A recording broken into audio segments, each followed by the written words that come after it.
இது news first prime time sunrise. அனைவருக்கும் இனிய காலை வணக்கம். இன்று 9ஆம் தேதி ஜனவரி மாதம் 2014ஆம் ஆண்டு. ஒரு புதியதொரு நாளில் சக்தி டிவியின் காலை நேர பிரதான நிகழ்ச்சிகள் செய்திகளோடு இணைந்திருக்கின்றோம்.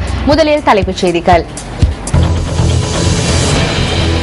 இஸ்ரேல் சென்றுள்ள ஜனாதிபதி இன்று அந்த நாட்டு ஜனாதிபதியுடன் இருதரப்பு கலந்துரையாடல்களில் ஈடுபட உள்ளார். நாட்டின் சில பகுதிகளில் தொடர்ந்தும் சீரற்ற வானிலை.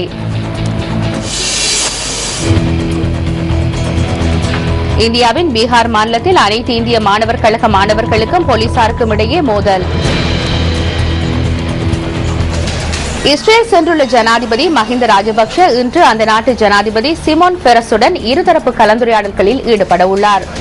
இஸ்ரேல் ஜனாதிபதி மாளிகையில் இந்த சந்திப்பு இடம்பெற உள்ளதாக ஜனாதிபதியின் பேச்சாளர் முகான் சமரநாயக்க குறிப்பிட்டுள்ளார்.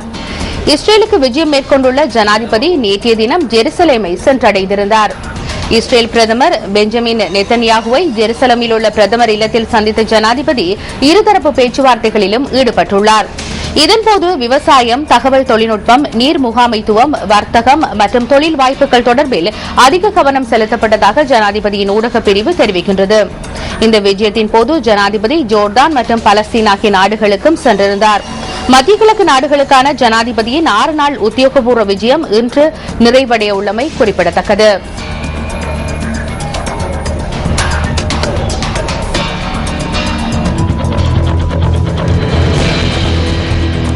தமிழ் இனத்திற்காகவும் தமிழ் மொழிக்காகவும் தமிழருடைய அடையாளங்களுக்காகவும் பல தலைவர்கள் காலம் காலமாக தோன்றி தமிழ் மொழியையும் இனத்தையும் வளர்த்திருக்கிறார்கள். அந்த வகையில் தேசிய தலைவர்களில் ஒருவராக பொன் அருணாச்சலத்தின் 90வது நினைவு தினம் இன்றாகும்.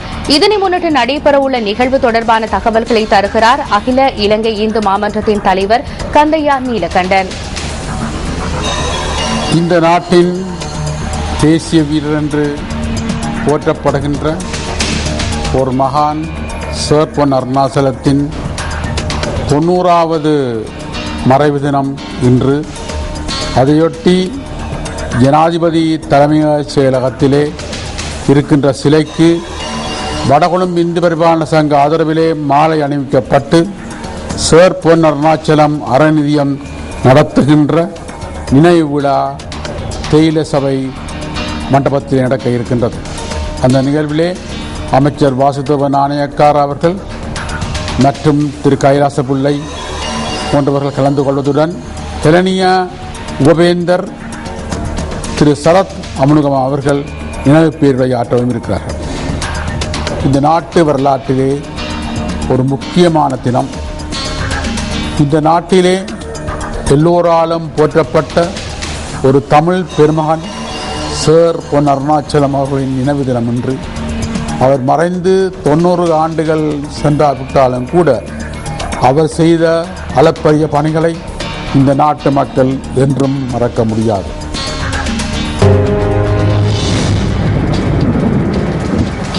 இன்றைய வானிலை தொடர்பான தகவல்களை அறிந்து கொள்வதற்காக வளிமண்டலவியல் திணைக்களத்தின் வானிலை அதிகாரி கே சூரியகுமாரனுடன் ஸ்கைப் ஊடாக நாங்கள் தொடர்பினை ஏற்படுத்தி இருக்கின்றோம். வணக்கம். இன்றைய தினம் நாட்டிலே எவ்வாறான வானிலை நிலவுகின்றது என்று சொல்ல முடியுமா எங்களுக்கு? இன்றைய தினம் காலநிலை வடக்கு, வடமத்திய, கிழக்கு, ஊவா மாகாணங்களின் பகுதிகளில் மழை காணப்படும். பிற்பகல் மற்றும் இரவு வேளைகளில் சப்ரகமுவ, தெற்கு, மத்திய மாகாணங்களில் இடியுடன் கூடிய மழை காணப்படும். எனவே இந்த இடியுடன் கூடிய மழை காணப்படும் சந்தர்ப்பங்களில் காற்று சற்று பலமானதாக வீசலாம். எனவே இந்த மின்னல் தாக்கத்திலிருந்து இழப்புகளை தவிர்த்துக் கொள்வதற்கு பொதுமக்கள் தேவையான முன்னெச்சரிக்கை நடவடிக்கைகளை மேற்கொள்ளுமாறு கேட்டுக்கொள்ளப்படுகின்றார்கள். கடல் பிராந்த விடயத்தை பொறுத்தவரையில் இலங்கை தீவை சுற்றியுள்ள ஆழ்கடல் பிரதேசங்கள் அநேகமாக சீரான காலநிலை காணப்படும். கடல் பிராந்தியங்களில் காற்றின் வேகமானது மற்ற அழுத்தத்துக்கு 30 கிலோமீட்டர் முதல் 40 கிலோமீட்டர் வரையான வேகத்தில் வட கிழக்கு திசையிலிருந்து காற்று வீசும்.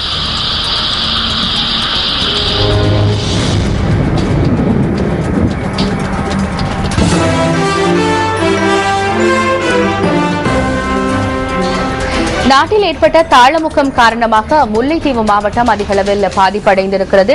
மாவட்டத்தின் தற்போதைய வானிலை தொடர்பான தகவல்களோடு எங்களுடைய பிராந்திய செய்தியாளர் மதிவதனன் தற்போது இணைந்திருக்கிறார். வணக்கம் மதிவதனன். வணக்கம். முல்லைத்தீவு மாவட்டத்தில் தற்போது எவ்வாறான வானிலை காணப்படுகிறது? இங்கு மழையுடன் கூடிய காலநிலையே நிலவுகிறது. நேற்று அதிகமாக பெய்த மழையின் காரணமாக ஆறுகள் பெருக்கெடுத்து ஓடுகின்றன. குளங்களில் நீர்மட்டம் தடுதியாக உயர்ந்து வருகிறது. காய்ந்து போயிருந்த வயல் நிலங்களில் தற்பொழுது பயிர்களுக்கு மேலாலே தாழ்வான பகுதிகளில் மழை நீர் தேங்கி இருப்பதனை காணக்கூடியதாக இருக்கிறது. கடல் தொடர்ந்தும் முன்னைய விட கொந்தளிப்பாக இல்லாத போதிலும் ஓரளவு கொந்தளிப்பாகவே இருக்கிறது. சில மீனவர்கள் கடலுக்கு செல்லாத போதிலும் சில மீனவர்கள் வறுமை கோட்டுக்கு உட்பட்ட மீனவர்கள் தங்களுடைய பிள்ளைகளுக்கு சாப்பாடு கொடுப்பதற்காக கடலுக்கு சென்றிருக்கிறார்கள். மதிவதனன், முல்லைத்தீவு மாவட்டத்தில் இடம்பெயர்ந்து மக்கள் யாராவது தற்காலிக முகாம்களில் தங்கியிருக்கிறார்களா? இல்லை, தற்பொழுது முகாம் என்ற அடிப்படையில் எதுவும் இயங்கவில்லை. ஆனால் கரையோரத்திலே இருந்த சில குடும்பங்கள் தங்களுடைய உறவினர்கள் வீடுகளில் இருக்கிறார்கள். நன்றி மதிவதனன். எங்களோடு இணைந்து கொண்ட உங்களுக்கு. முல்லைத்தீவு மாவட்டத்தில் தற்போது வானிலை சீரற்று இருக்கின்ற காரணத்தால் அந்த மாவட்டம் அதிகளவான பாதிப்புகளை எதிர்நோக்கி இருக்கிறது. அது தொடர்பான தகவல்களோடு மதிவதனன் இணைந்திருந்தார். அடுத்து கிளிநொச்சி மாவட்டத்தில் எவ்வாறான வானிலை நிலைமை இருக்கிறது? இது தொடர்பாக எங்களுடைய கிளிநொச்சி பிராந்திய செய்தியாளர் சப்த சங்கரி எங்களோடு இணைந்திருக்கிறார். வணக்கம். வணக்கம். கிளிநொச்சி மாவட்டத்தில் எவ்வாறான வானிலை காணப்படுகிறது என்று சொல்ல முடியுமா? கிளிநொச்சி மாவட்டத்தில் தற்போது ஓரளவு சீரான வானிலை காணப்படுகிறது. நேற்றைய தினம் செய்த கடும் மழையினால் கிளிநொச்சி மாவட்டத்தில் அதிகமான தாழ் நிலங்கள் நீரினால் மூழ்கி இருந்தன. குறிப்பாக பாடசாலை வளாகங்கள், சில பொதுமக்களினுடைய வீடுகளுக்குள் நீர் நேற்று பூந்திருந்தது நேற்று அவதானிக்கக்கூடியதாக இருந்தது. அந்த நீர்களை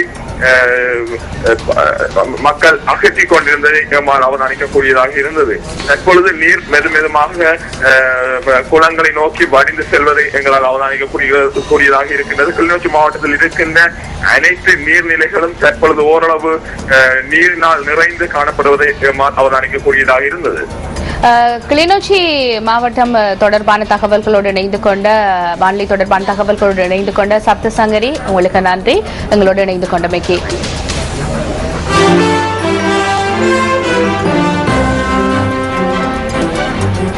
வெள்ளம், நோய் தாக்கம் என்று பல இடர்களை எதிர்நோக்கிய மட்டக்களப்பு மாவட்ட மக்கள் முகம் கொடுக்கும் ஒரு புதிய பிரச்சினை தான் காட்டு யானைகளின் தொல்லை. காட்டு யானைகளால் பெறுமதிமிக்க பொருட்கள் அளிக்கப்படுவதுடன் விவசாய நடவடிக்கைகளும் பாதிக்கப்படுகின்றன. அது மாத்திரமல்லாமல் மட்டக்களப்பு மாவட்ட மக்களின் உயிருக்கு ஏற்பட்டுள்ள அச்சுறுத்தல் இந்த பிரச்சினையின் உச்சகட்டமாக கருதப்படுகிறது. ஏறாவூர்பற்று செயலக பிரிவில் உள்ள சில பிரதேசங்களில் தினமும் இரவு வேளைகளில் காட்டு யானைகள் கூட்டமாக புகுந்து உயிர்களை அச்சுறுத்துவதுடன் பயிர்களை நாசம் செய்கின்றன. வந்தாறுமூலை பகுதியை அண்மித்த அத்தவழி வனப்பகுதியிலேயே இந்த காட்டு யானைகள் நிரந்தரமாக குடிகொண்டுள்ளதாக தெரிவிக்கப்பட்டுள்ளது. குளத்துவட்டை, பள்ளத்துவழி, மங்களமேடு, பெருவழி, சின்னவழி போன்ற வயற்கண்டங்களில் பல ஏக்கர் நிலப்பரப்பு காட்டு யானைகளால் துவம்சம் செய்யப்பட்டுள்ளன. தொடரும் யானைகளின் அட்டகாசத்தால் தொழில் வளங்கள் பாதிக்கப்பட்டுள்ளதுடன் பெறுமதிமிக்க பொருட்களுக்கும் சேதங்கள் ஏற்பட்டுள்ளன. இந்த பிரச்சனையை விவசாய அமைப்புகள் மற்றும் பல்வேறு தரப்பினரின் பார்வைக்கு கொண்டு வந்த போதிலும் எந்தவித நடவடிக்கையும் எடுக்கப்படவில்லை என பாதிக்கப்பட்ட மக்கள் கவலை வெளியிட்டுள்ளனர். 2 வருஷம் வச்சு இந்த யானைகளால பெரிய தொல்லையாரிக்கு 3 போகமாக நட்டப்பட்டு கொண்டே போறோம். அப்ப இது இனி இந்த போகம் அடிபட்டுதா இனி நாங்க வாழ்றதுக்கு வழி இல்லை. 15-20 கண்டத்துக்குரிய விவசாயிகள் பாதிக்கப்படுறாங்க. காரணம் என்னன்னா காட்டு யானை தாக்கங்கள் இப்போ ஒரு 2 வருடங்களாக இருந்து கூடுதலான காட்டு யானை தாக்குதல் இருக்கிறது. ஆனபடியாக விவசாயிகள் இப்போ சாதாரணமாக விலக்கி தைப்பொங்கல் அப்படியான டைமில் நாங்கள் காவை பார்த்து வெள்ளாமைகளை அறுவடை செய்கிறோம். ஆனால் தற்போதைக்கு விலக்கி ஒரு கிழமையில இருந்து தொடர்ந்து நாங்கள் இந்த நிலப்பாட்டை தான் இப்போ நாங்கள் செய்து கொண்டு வரோம். இந்த வருஷம் அதிகமான யானையும் கூடுதலாக வெள்ளாமை சாப்பிடக்கூடிய நிலைமை ஏற்பட்டிருக்கு. இதால விவசாயிகள் தொடர்ச்சியாக எந்த விவசாயம் செய்ய முடியாத நிற்பதுக்கு உள்ளாக்கப்பட்டிருக்காங்க. குறிப்பிட்ட ஒரு வாரத்துக்குள்ள, குறிப்பிட்ட 2 வாரத்துக்குள்ள கூட இந்த பகுதியில் 2 பேரை யானை அடிச்சு செத்துருக்காங்க.